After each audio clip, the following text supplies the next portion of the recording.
Au jour ou au soir, ça dépend de l'heure à laquelle vous allez regarder cette émission pour la Star, une émission en caractère socio-culturel animée par Rachid William Kiredor. À travers cette belle émission, nous allons découvrir un sujet client. Donc aujourd'hui, nous allons parler de la personnalité, mesdames et messieurs. Alors, j'en profite de cette occasion pour faire un clin d'œil spécial dans ma là, je vois directement au Capiwater sur l'avenue Massimanimba. Quand je cite au Capiwater, là, je vois les boss millions.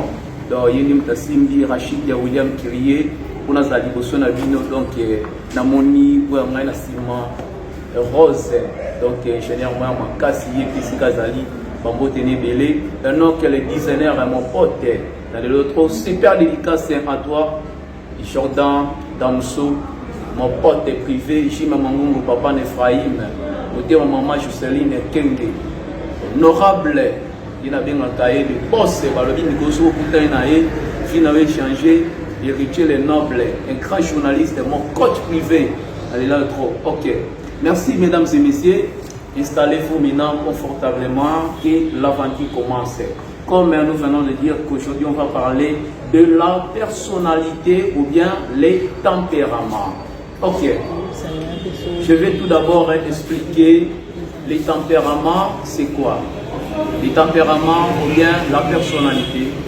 Quand on parle des tempéraments ou bien la personnalité, donc Ezali Kibomoto, donc assemble à disposition, Yamane Tobengi tempérament. Donc Ezali caractère, Imer Yamotu, donc comportement naïe, donc façon naïe, façon d'être nature naïe, donc l'élément où Ezali naturel, Yamane Tobengi tempérament ou bien la personnalité.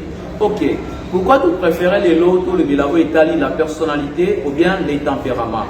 Mesdames et messieurs, tout le monde dans les lots, la carte dans la société, utilisant ma casse. Au moment que vous êtes dans un groupe, à un moment donné, vous avez bani, vous avez souté, par ranking, des côtés, par conflit, des côtés, la carte, il y a la société, la carte, il y a le groupe, la cause de quoi? Vous liez relation avec une personne, mais quand si grand problème est à quoi? Vous avez sens positif, non négatif, il y a le monde. Ok, pour vivre mieux dans une société, premièrement, il faut étudier, examiner la personnalité, il y a comment tout autour. Alors, il faut comprendre la personnalité d'une personne. Attends, Moutouana Zamabe, il faut à bon état, à bonne condition, et il faut que Moutou Azalamabe. Pour aller à Moutou, ni ça là qui va s'assembler, tandis qu'il y a des bananes. Et ça parce que, à ce temps, il y a pour comprendre que Moutouana, il y a Moutouana. Ok, c'est pour cela qu'il est préféré la personnalité pour que tu sois tranquille et que dans la carte, il y a la société, dans la carte, il y a le groupe, dans l'église, dans la famille. Donc, pour oser bien, même dans des relations amicales ou bien des relations amoureuses, vous avez moi, c'est un moninga, vous vivre premièrement pour éviter la rancune. Bamankelele et Zalate, Bitoubé Zalate, et Sengi, premièrement, moi c'est ça tout mobile, ou Luka Koyeba la personnalité, quotidienne, la personnalité ou bien Kibomoto Yamoto. Alors, mesdames et messieurs, nous avons les types de la personnalité.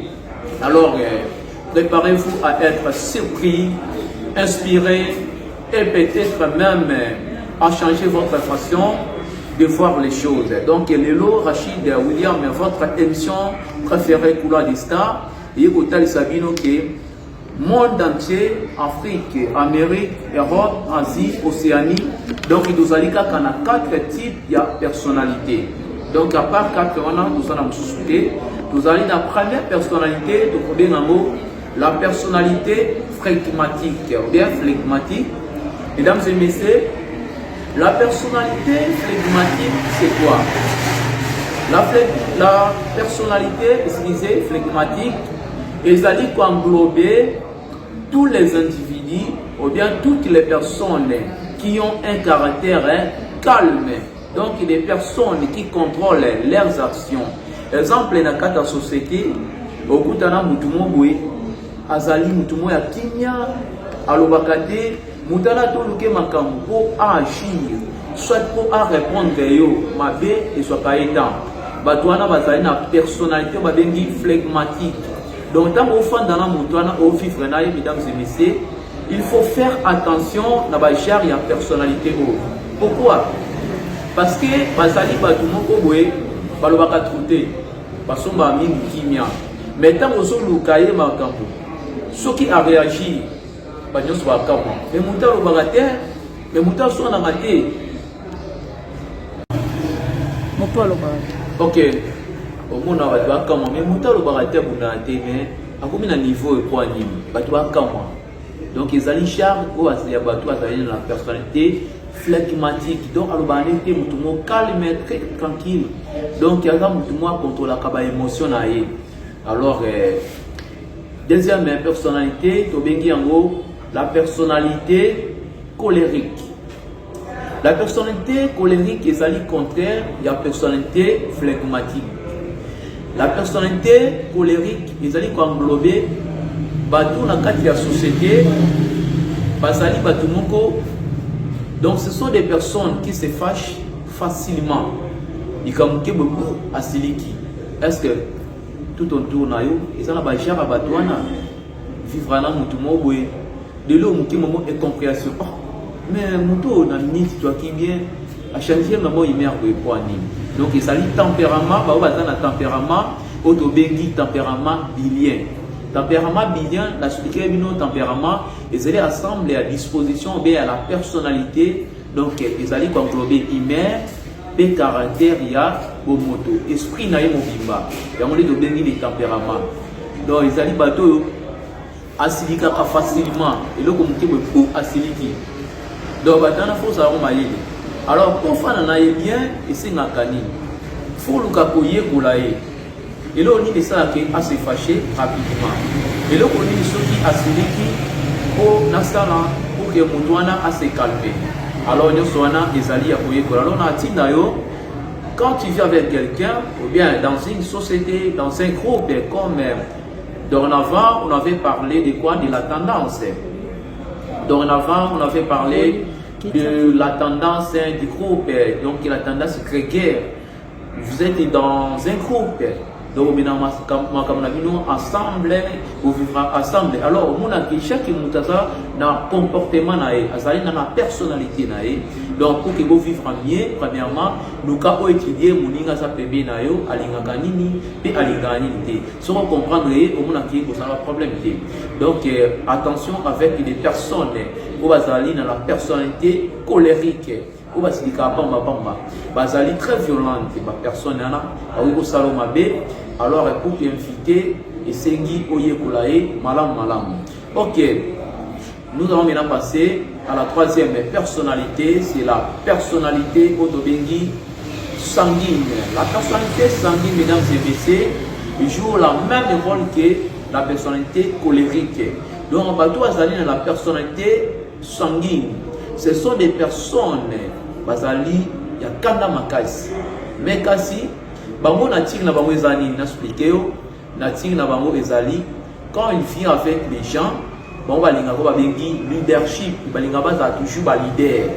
Est-ce que ozala moninga na kati ya société soit na kati ya famille alinga na makambo nyonso azala devant bato wana to benga bango bazali na la personnalité sanguine balinga bazaka likola balinga ozana kata groupe mais alinga ka dominika bino abo de kontra bino même na niveau misala okuta bato wana bazali na la personnalité sanguine o balinga ki autorité azaka likola moninga alors bato wana pe donc ezali leur nature parce que la nature ou bien le tempérament est inné et change à côté donc tabota mwanango. Alors, tant que vous avez mutu, il y a un lobby, il faut oyer kulaye pour que vous vivre bien. Vous avez malamu, paye ma bé à salakate. Mutunyo so azali bien, mais il suffit pour comprendre n'ingi azalaka. Alors, au bout de la personnalité sanguine, où il y a autorité, il y a toujours l'icolo, mais c'est le cas où il y a l'icoloka, vous en avez bien. Alors, pour chiter, nous allons maintenant parler de la personnalité autobengi la personnalité olympique. Mesdames et messieurs, où ezali batini ezali genre ya batoyo bazalaka triste bato bongo mais chez les filles chez les garçons na comprendre te azaka mama mabodeni eza lolenge na ese leur façon on a fait d'accord ma wa beaucoup na litapa pour aloba esenga yo banisela ye so banisela te mesdames et messieurs akoloba te donc ezali char ya bato moko tango vivre na mutu wana même na kata famille même na kati ya ndako même dans une salle de classe vous les enseignants donc bato mo basenga motivation o aloba esenga yo motiver o asalelo mo esenga motivation parce que bazaka mawa eza leur char leur façon de vivre. Alors mesdames et messieurs, objectif na biso ezali de comprendre la personnalité ou bien les tempéraments. Pourquoi? Parce que les tempéraments ou bien la personnalité, tant on maîtrise un mot, tant on comprend un mot, dans la société, va conflit les arrêtés. Dans la société, dans la misala, dans l'église, dans la famille, dans la relation même dans des relations amoureuses.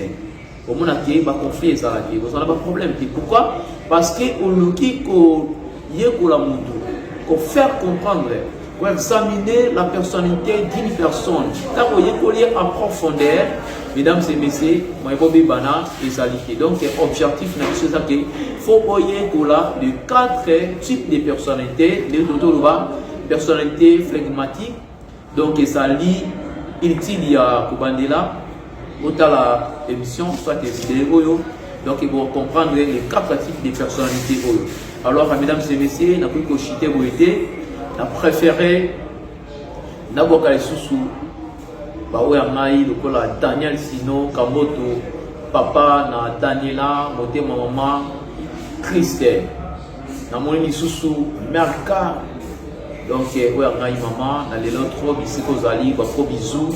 Alors, je profite de cette occasion pour faire un clin d'œil spécial. Il y a la Mémoire des jeunes TV, émission Couloir des Stars, votre rendez-vous quotidien. Là, je vois les Ivoiriens, en tout cas, dans la Binotro, mes Parisiens, Bissika Bozali, Kassali Nabino. Merci. Coach Nanga Makasi, Rose, Bazali Kosala, émission Couloir des Stars, et comme Ali Bossa Betano Nabino, dans la télévision, dans la machine, dans le téléphone, dans la tablette, en tout cas, ici, quand il passe à l'île, comme on dit toujours, tout commence bien, finit bien.